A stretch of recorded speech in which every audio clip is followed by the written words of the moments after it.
Assalamualaikum warahmatullahi wabarakatuh. Bismillahirrahmanirrahim. Hamdan wa syukran lillah, salatan wa salaman ala rasulillah, la nabiyya ba'dah, amma ba'du. Dewan Hakim yang arif nan bijaksana, sahabat da'i dimanapun antum berada, semoga senantiasa di dalam lindungan Allah subhanahu wa ta'ala. Amin ya Allah ya Rabbal Alamin. Tak kenal maka tak sayang. Kalau sudah kenal jangan terlalu sayang, karena kalau ditinggal sakitnya bukan kepala. Betul? Perkenalkan, nama saya Fakhrizal Anas, cowok manis asli dari UIN Sunan Ampel, Surabaya. Saudaraku yang dirahmati oleh Allah, perlu kita ketahui bersama bahwasanya ketika Rasulullah Sallallahu Alaihi Wasallam mengalami peristiwa Isra Mi'raj, terjadilah suatu proses yang kita sebut sebagai kristalisasi. Apa yang dimaksud dengan kristalisasi, saudaraku? Yakni terbentuknya suatu sikap yang semakin jelas antara tiap-tiap golongan.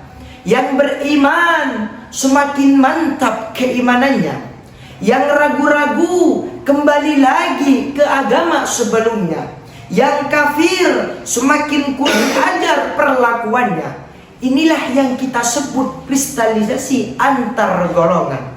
Maka dari itu hadirin, pada kesempatan kali ini izinkanlah saya menyampaikan sepatah dua patah kata dengan tema ukhuwah Islamiyah. Saudaraku yang dirahmati oleh Allah, jikalau kita berbicara mengenai ukhuwah Islamiyah, maka secara tidak langsung akan terbesit di dalam pikiran kita arti dari sebuah persaudaraan. Betul? Namun jauh dari hal itu, saudaraku.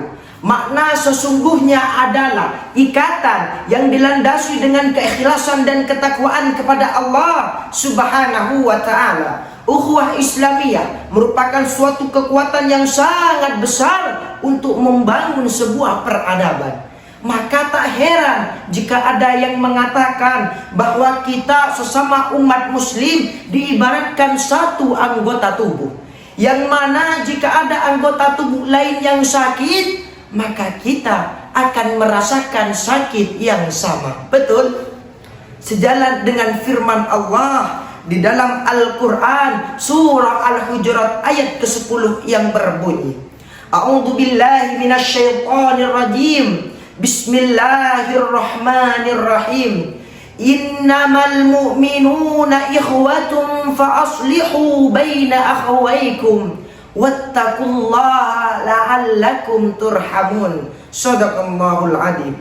Innamal mu'minuna ikhwatun, sesungguhnya orang-orang mukmin itu bersaudara. Fa aslihu baina akhawaykum, maka perbaikilah hubunganmu dengan kedua saudaramu itu. Wattaqullaha la'allakum turhamun, dan takutlah kamu kepada Allah sehingga kamu mendapat rahmat. Lalu apa kandungan dari ayat ini, saudaraku? Profesor Dr. Wahbah Az-Zuhaili di dalam kitab tafsirnya Al-Munir jilid 13 halaman 486 menjelaskan bahwa ayat ini diawali dengan kata innama, yang mana ini berfungsi sebagai pembatas yang menunjukkan kepada kita semua bahwasanya tak ada persaudaraan kecuali di antara orang-orang mukminin, dan tak ada persaudaraan antara kaum mukmin dengan orang kafir. Maka jadilah engkau tali yang dapat menguatkan saudaramu, bukan malah menghancurkan saudaramu. Karena sejatinya saudaraku, kita ini semua sama. Yang membedakan hanyalah tingkat keimanan dan ketakwaan kita kepada Allah subhanahu wa ta'ala. Saudaraku, namun sayang, sungguh sayang, pernyataan di atas yang menekankan tentang pentingnya ukhuwah Islamiyah di dalam kehidupan sulit sekali kita temukan di zaman yang serba edan. Bagaimana tidak, saudaraku? Hanya karena berbeda organisasi kemasyarakatan, kita sampai berani membid'ah-bid'ahkan hingga mengkafirkan saudara kita. Betul? Hanya karena berbeda ras, suku, budaya, dan bahasa membuat kita menjadi orang-orang apatis terhadap saudara kita. Na'udzubillah, thumma na'udzubillah.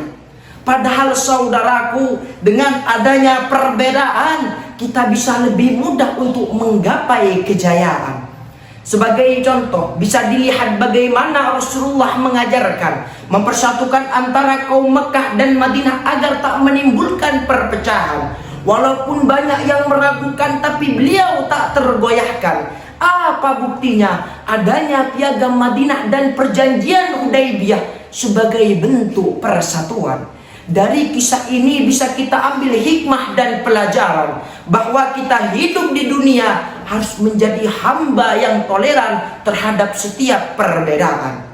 Maka dari itu hadirin, hal ini juga sejalan dengan hadis Rasul yang berbunyi an Ibnu Abbas, dari Ibnu Abbas qala, ia berkata, qila di Rasulillah sallallahu alaihi wasallam, ditanyakan kepada Rasulullah sallallahu alaihi wasallam, ya Rasulullah, wahai Rasulullah, ayyul adyani ahabbu ilallah, agama manakah yang paling dicintai oleh Allah? Qala, Rasul menjawab, al-hanifiyatus samha, agama yang lurus lagi toleran. Hadis riwayat Imam Bukhari. Maka dari itu hadirin, marilah kita tanamkan di dalam jiwa, biar sekata, biar seirama, biar cetar membahana, nyut-nyutan di dalam dada, bahwasanya ukhuwah Islamiyah merupakan aspek terpenting di dalam kehidupan kita yang harus kita jaga dimanapun kita berada. Tak peduli kau berasal dari mana, tak peduli seberapa banyak harta yang kau punya, sekali kau mengucapkan la ilaha illallah Muhammadur Rasulullah, sampai mati pun kita akan tetap menjadi saudara. Marilah kita kuatkan iman, jagalah barisan, serta memperkuat tali persaudaraan untuk bisa menggapai suatu kejayaan di masa yang akan datang. Demikian yang bisa saya sampaikan. Terima kasih atas segala perhatian. Mohon maaf atas segala kekurangan. Wallahul muwaffiq ila aqwamit thariq. Assalamu alaikum warahmatullahi wabarakatuh.